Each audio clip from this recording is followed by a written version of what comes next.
आइए बच्चों, एक बार फिर से आपका स्वागत है। आज मैं आपको इनफर्टिलिटी समझाऊंगा। इनफर्टिलिटी को हिंदी में बंध्यता कहते हैं। थोड़ा ये चित्र के द्वारा समझिए। ये वैसे ट्यूबेक्टोमी और वेसेक्टोमी का है, ये मैं पहले आपको समझा चुका हूँ। सपोज करिए यदि महिला के फैलोपियन ट्यूब में सूजन हो, इन दोनों में सूजन हो, या ये किसी कारण से बंद हो, तो ऐसी स्थिति में क्या होगा, एग जो है यहाँ से गर्भाशय फैलोपियन ट्यूब में नहीं आ पाएगा कहीं से भी। अगर ये दोनों बंद हैं तो एग जो है फैलोपियन ट्यूब में नहीं आ पाएगा और निषेचन नहीं हो पाएगा और ये महिला माँ नहीं बन सकती है। ठीक है। ऐसे ही अगर पुरुष में भी देखिए, पुरुष में जो है यदि इस ट्रैक्ट में कहीं पर भी, जैसे कि आपका ये वास डिफरेंस बंद हो जाए, वास डिफरेंस की दोनों नलिकाएं जो होती हैं बंद अगर हो जाती हैं, तो या फिर स्पर्म्स सही से जनरेट नहीं हो रही है, स्पर्म्स की संख्या कम हो जाती है। वैसे एक बार में 20 करोड़ के लगभग स्पर्म्स निकलते हैं ऐसा कहा जाता है, और लेकिन निषेचन के लिए कम से कम 6 करोड़ स्पर्म्स की आवश्यकता होती है। और वैसे एक अंडाणु को केवल एक ही स्पर्म जो है, एक ही शुक्राणु जो है निषेचित करता है, लेकिन संख्या उनकी लगभग 6 करोड़ होनी चाहिए। और वैसे जनरली होती है लगभग एक बार स्खलन में 20 करोड़ के आसपास स्पर्म्स बाहर निकलते हैं। तो अगर ये स्पर्म्स यहाँ से नहीं निकल पाएँ या फिर बन नहीं पाएँ या कुछ इस तरीके की परेशानियाँ होती हैं या फिर वास डिफरेंस में कहीं कोई दिक्कत हो, तो ऐसी स्थिति में स्पर्म्स बाहर नहीं निकल पाएंगे तो निषेचन नहीं हो पाएगा। तो ऐसे दंपत्ति जो स्पर्म्स पैदा नहीं कर सकते हैं या फिर एग पैदा नहीं कर सकते हैं, तो वे माँ बाप नहीं बन सकते हैं। ऐसे दंपतियों को कहते हैं बंध्य। जो बच्चे जो व्यक्ति, जो महिला पुरुष जो है, या जो दंपत्ति माँ नहीं बन सकती हैं या पिता नहीं बन सकते हैं, इन्हें कहते हैं आपका बंध्य दंपत्ति। ठीक है, बंध्य या इनफर्टिलिटी, जो फर्टाइल नहीं होती हैं। ठीक है, तो ऐसे दंपतियों को बंध्य दंपत्ति कहा जाता है और इस स्थिति को कहते हैं बंध्यता। ठीक है, बंध्यता आपके सामने, अब मैं इसकी पूरी परिभाषा और ये सारी चीज़ें आपको डिफाइन करूंगा। तो बंध्यता की परिभाषा सामने आपके लिखी हुई आपको दिखाई दे रही है।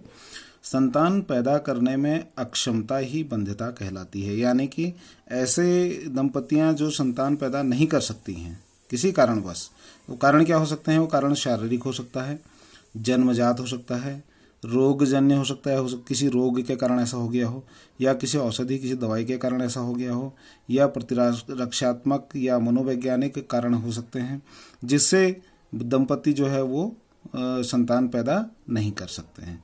तो ऐसे दंपति को बंध्य दंपति कहते हैं। लेकिन जो इस प्रकार की दंपतियां होती हैं जो संतान पैदा नहीं कर सकती हैं, उनके लिए आजकल बहुत सारी तकनीकें हैं, बहुत सारी टेक्नोलॉजी हैं। उन तकनीकों के द्वारा वे दंपति अपना बच्चा प्राप्त कर सकते हैं। ठीक है। अब जो ये कुछ विशेष जो तकनीकें होती हैं, इन तकनीकों को सहायक जनन प्रौद्योगिकी यानी असिस्टेड रिप्रोडक्टिव टेक्नोलॉजीज कहते हैं। इस तरीके की जो तकनीक होती हैं जो ऐसे दंपतियों के लिए बच्चा पैदा करते हैं जो दंपति बच्चा पैदा नहीं कर सकते हैं, यहाँ पर ये तकनीकें काम आती हैं। तकनीकों को सहायक जनन प्रौद्योगिकी कह, या फिर असिस्टेड रिप्रोडक्टिव टेक्नोलॉजी, ART, इसको शॉर्ट में ART कहते हैं। अब ये तकनीक कौन कौन सी हैं आपके सामने स्क्रीन पे लिखा है। नंबर 1 है इन विट्रो फर्टिलाइजेशन, इनको मैं अभी डिफाइन करूंगा डिटेल में। In vitro fertilization. दूसरा है जाइगोट इंट्राफैलोपियन ट्रांसफर, जिफ्ट। तीसरा है गैमेटिक इंट्राफैलोपियन ट्रांसफर, जिफ्ट, पहले जिफ्ट, उसके बाद गैमेटिक इंट्राफैलोपियन ट्रांसफर, गिफ्ट, और इंट्रासाइटोप्लाज्मिक स्पर्म इंजेक्शन, ICSI। ठीक है। इसमें इन विट्रो फर्टिलाइजेशन, इसमें जो है निषेचन बाहर किया जाता है। मेल से स्पर्म्स ले जाते हैं, फीमेल से ओवम ले ली जाती हैं, और उसके बाद बाहर निषेचन करके एग को जो जायगोट बनता है, 8 सेल्ड जो ब्लास्टोमेयर बनता है, उसको माँ के गर्भ में अंतरित कर दिया जाता है। In vitro fertilization, test tube baby भी यही कहा जाता है इस विधि को। और इसी विधि में सैरोगेसी भी होती है, सैरोगेट मदर, इसमें मदर हायर की जाती है। दूसरा इसमें जाइगोट इंट्राफैलोपियन ट्रांसफर, इसमें नाम से ही पता चल रहा है, इनके पूरे नाम लिखने के लिए भी आते हैं कई बार। जाइगोट इंट्राफैलोपियन ट्रांसफर, जिसमें जायगोट को फैलोपियन ट्यूब में ट्रांसफर कर दिया जाता है। जायगोट किसे कहते हैं? जायगोट का मतलब होता है जब निषेचन हो जाता है, जब स्पर्म और ओवम दोनों मिल जाते हैं, निषेचन होता है। निषेचन के बाद जो पहली कोशिका बनती है, सेल जो बनती है दोनों के मिलने से, उसे जायगोट कहते हैं। तो जायगोट को जब निषेचन बाहरी करवा दिया जाता है, उसको फैलोपियन ट्यूब में ट्रांसफर कर दिया जाता है, इसको जिफ्ट कहते हैं। तीसरा आपका गैमेटिक इंट्राफैलोपियन ट्रांसफर। गैमेटिक मतलब गैमेट, गैमेट मतलब युग्मक, ये युग्मनज है, ये युग्मक, युग्मक को फैलोपियन ट्यूब में ट्रांसफर कर देते हैं। गैमेटिक युग्मक, युग्मक को फैलोपियन ट्यूब में ट्रांसफर कर दिया जाता है, इसको गिफ्ट कहते हैं। इसमें क्या है, युग्मक मतलब जैसे अगर माँ अंडाणु को पैदा करने में सक्षम नहीं है तो बाहर से अंडाणु लेकर उस अंडाणु को फैलोपियन ट्यूब में ट्रांसफर कर दिया जाता है और उस के बाद वहाँ जो है निषेचन संभव होता है। चौथा इसमें इंट्रासाइटोप्लाज्मिक स्पर्म इंजेक्शन। इसमें क्या होता है, एक एग लेकर, एक अंडाणु लेकर उसके अंदर एक स्पर्म को इंजेक्ट कर दिया जाता है और वो स्पर्म उस अंडाणु को निषेचन करता है। निषेचित करने के बाद उसको फिर गर्भाशय में अंतरित किया जाता है। अब इसकी डिटेल में आपको अगले टॉपिक में, अगले उसमें समझा रहा हूँ। इन विट्रो फर्टिलाइजेशन, इसमें मैंने आपके सामने साफ साफ लिखा भी, समझा दिया मैंने। इसका प्रयोग तब किया जाता है जब महिला की अंडवाहिनी बंद हो या पुरुष में शुक्राणु की संख्या कम हो। अंडवाहिनी मतलब फैलोपियन ट्यूब, फैलोपियन ट्यूब बंद हो या फिर पुरुष में शुक्राणु की संख्या कम होती है। तो ऐसी स्थिति में अंडाणु और शुक्राणु को शरीर से बाहर निकालते हैं, वो उनका निषेचन प्रयोगशाला में करके 3 या 5 दिन के भ्रूण को महिला के गर्भ में प्रत्यारोपित किया जाता है। इसकी एक छोटी सी प्रोसेस चित्र आपको मैं सामने यहाँ पे दिखा दे रहा हूँ। यहाँ देखिए, आपको ये स्पर्म बाहर से ले लिए गए हैं, ठीक है, और यहाँ से एग लिया गया है, एग, और इसको लैब में निषेचित कर दिया जाता है। स्पर्म यहाँ से, इसी में यहाँ से एग लिया और स्पर्म डाल दिए। स्पर्म और एग इसमें डालने के बाद इसमें निषेचन की जाती है। निषेचन के बाद ये जायगोट बनता है, फिर ये 2 सेल जायगोट बनता है। पहले ये दोनों स्पर्म और ओवम दोनों मिले, फिर ये जायगोट बन गया, फिर ये 2 सेल, फिर 4 सेल, 8 सेल। 8 सेल को फिर ये माँ के गर्भ में अंतरित कर दिया जाता है और माँ के गर्भ में अंतरित करने के बाद माँ इसका जो है 9 माह तक इसका भरण पोषण अपने गर्भ में करती है और 9 माह बाद फिर यह बच्चा पैदा होता है, ठीक है। इसको इन विट्रो फर्टिलाइजेशन कहते हैं। यही प्रोसेस जो होती है सरोगेसी मदर में भी होती है।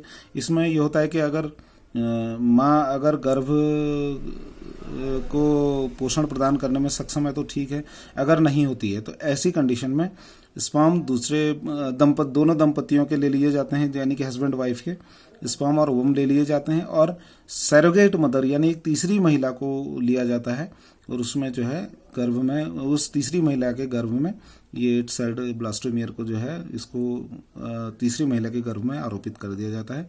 तीसरी महिला जो है उन दंपतियों के लिए बच्चे को पैदा करती है, ठीक है। तो इस प्रकार के सरोगेट मदर, इस प्रकार की मदर जो होती हैं उन्हें सरोगेट मदर कहा जाता है और इस प्रोसेस को सरोगेसी कहते हैं, ठीक है। यह आपका है इन विट्रो फर्टिलाइजेशन। दूसरा आपका आता है जायगोट इंट्राफैलोपियन ट्रांसफर। ये भी मैंने आपको बता दिया। इस विधि में अंडाणु और शुक्राणु को शरीर से बाहर निकालते हैं, उनका निषेचन प्रयोगशाला में करते हैं। 8 कोरखंड को ब्लास्टोमियर को महिला के फैलोपियन ट्यूब में ट्रांसफर कर देते हैं। मैंने आपको बताया कि जायगोट इंट्राफैलोपियन ट्रांसफर, जायगोट को निषेचन करते हैं, निषेचन के बाद जायगोट बनता है, जायगोट को फैलोपियन ट्यूब में ट्रांसफर कर देते हैं, ठीक है, फैलोपियन ट्यूब में प्रत्यारोपित कर देते हैं। इसका चित्र भी यहाँ पे दिखा रखा है। यहाँ पर जो है आपका निषेचन किया, निषेचन के बाद जो जायगोट है, जायगोट को इस विधि के द्वारा, ये फैलोपियन ट्यूब है, फैलोपियन ट्यूब में यहाँ पे ट्रांसफ़र कर दिया जाए और इसके बाद ये जो जायगोट है, ये जायगोट धीरे धीरे गर्भ में अंतरित हो जाता है और फिर वहाँ 9 मंथ के बाद यह जन्म लेता है। इसको कहते हैं जायगोट इंट्राफैलोपियन ट्रांसफ़र यानी कि जिफ्ट। अगला है इसमें तीसरा नंबर का है गैमेटिक इंट्राफैलोपियन ट्रांसफर यानी कि गिफ्ट, GIFT, गिफ्ट। इस विधि का प्रयोग तब किया जाता है जब महिला अंडाणु उत्पन्न करने में अक्षम है, महिला के द्वारा अंडाणु पैदा नहीं किए जा सकते हैं परंतु निषेचन और परिवर्धन करने में सक्षम है। अंडाणु तो नहीं बन पा रहे हैं लेकिन वह निषेचन और परिवर्धन यानी विकास के लिए सक्षम है। ऐसी स्थिति में दाता से अंडाणु लेकर महिला के फैलोपियन ट्यूब में आरोपित किया जाता है और वहीं निषेचन होता है। गैमेटिक इंट्राफैलोपियन ट्रांसफर मैंने आपको बताया कि जब गैमेट जो होता है अन्य महिला से लेकर उसको महिला के गर्भ में यानी दंपति में वाइफ के फैलोपियन ट्यूब में ट्रांसफर कर दिया जाता है। ठीक है, क्योंकि ये महिला जो है वो गर्भ में वो जो है अंडाणु नहीं बना पा रही है, इसके ओवरी में अंडाणु नहीं बन पा रहे हैं। तो ऐसी स्थिति में अंडाणु बाहर से ले लिया और उसको माँ के फैलोपियन ट्यूब में ट्रांसफर कर दिया, और स्पर्म जो है पुरुष से मिल जाएंगे तो निषेचन होगा। निषेचन होने के बाद यह निषेचन जो है आपके फैलोपियन ट्यूब में ही होगा और महिला जो है उसको आगे जन्म देगी। ये प्रक्रिया है इसकी। इस प्रक्रिया में ये दिख रहा है यहाँ पे, ये जो है सेल जो है इसको अंडाणु को जो है वो महिला के गर्भ में अंतरित कर दिया जाता है, फिर स्पर्म्स इसको मिलते हैं और उसके बाद निषेचन इसमें होता है। इसको कहते हैं गैमेटिक इंट्राफैलोपियन ट्रांसफर। अगला आपका है इंट्रासाइटोप्लाज्मिक स्पर्म इंजेक्शन, ICSI। इस तकनीक का प्रयोग कब किया जाता है? जब शुक्राणु अंड कोशिका को भेदने में सक्षम नहीं होता है। शुक्राणु जो होते हैं वो एग को नहीं भेद पाते हैं।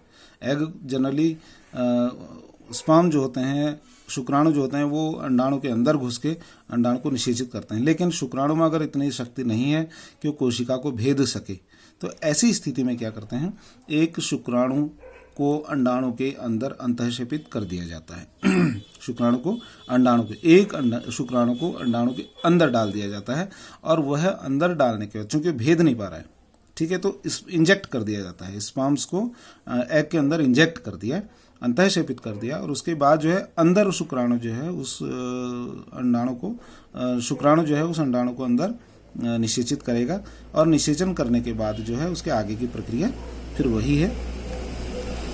ये शुक्राणु, ये एक अंडाणु है, अंडाणु में से शुक्राणु अंदर डाल दिया, शुक्राणु अंदर डालने के बाद ये निषेचित होगा, निषेचन होने के बाद ये जायगोट बन गया, फिर इसके बाद 2 कोशिकाएं, 4 कोशिकाएं, 8 कोशिकाएं, 16 कोशिकाएं बनती चली जाती है, और उसके बाद इसको महिला के गर्भ में अंतरित कर दिया जाता है, और फिर ये 9 माह तक गर्भ में पोषित होता है, और उसके बाद फिर इसका जन्म होगा। इसको कहते हैं इंट्रासाइटोप्लाज्मिक स्पर्म इंजेक्शन। तो इसमें मैंने आपको 4 विधियां बताई जिसमें बंध्य दंपत्ति जो होती हैं वो बच्चा पैदा कर सकती हैं। ठीक है, इसको कहते हैं बंध्यता। बंध्यता का मतलब है ऐसी दंपति जो बच्चे को पैदा करने में सक्षम नहीं है, उन्हें बंध्यता कहते हैं। बंध्यता जो होती है वो उनकी बंध्यता को दूर करने के लिए या वो बच्चा चाहते हैं तो उसके लिए हमारे पास 4 विधियां हैं, और चारों विधियां कौन कौन सी हैं? ये एक तो है इन विट्रो फर्टिलाइजेशन, IVF, दूसरा ज़ायगोट इंट्राफैलोपियन ट्रांसफर गिफ्ट, तीसरा है गैमेटिक इंट्राफैलोपियन ट्रांसफर गिफ्ट, और चौथा है इंट्रासाइटोप्लाज्मिक स्पर्म इंजेक्शन। तो ये पूरी डिटेल मैंने आपको समझा दी है। ये बहुत इंपॉर्टेंट है और परीक्षा में ये बहुत पूछा जाता है। ठीक है, कई बार गिफ्ट और ICSI का पूरा नाम भी पूछा जाता है, और IVF का पूरा नाम भी पूछा जाता है, और IVF में सैरोगेसी भी पूछी जाती है, सैरोगेट मदर के बारे में भी पूछा जाता है, टेस्ट ट्यूब बेबी भी इसी के अंतर्गत आता है। तो ये सारी चीज़ों को आपको याद करना है। तो इसी के साथ हमारा ये चैप्टर समाप्त होता है। अगला चैप्टर हमारा आनुवंशिकी होगा, तो उसकी वीडियो में फिर डालूंगा।